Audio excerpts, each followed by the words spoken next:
Hello students, আজকে আমাদের ভিডিওর টপিক হচ্ছে ট্রিক ফর মাল্টিপ্লাইং বাই 25। 25 দিয়ে মাল্টিপ্লাই করা যা আর 100/4 দিয়ে মাল্টিপ্লাই করা একই ব্যাপার, কারণ 100/4 মানে হচ্ছে 25। 100-এর জন্য আমরা 623900 লিখতে পারি, কারণ কোনো নাম্বারকে 100 দিয়ে মাল্টিপ্লাই করা মানে হচ্ছে লাস্টে জাস্ট দুটো জিরো অ্যাড করে দেওয়া। 4 দিয়ে এটাকে আমরা ডিভাইড করে নিলাম।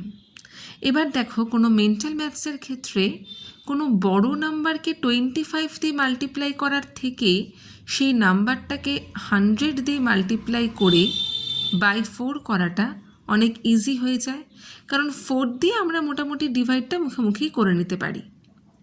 তোমরা অবশ্যই কমেন্ট সেকশানে জানাতে ভুলো না যে এই মেথডটা কতটা অ্যাপ্লাই করতে পারছো। Thank you.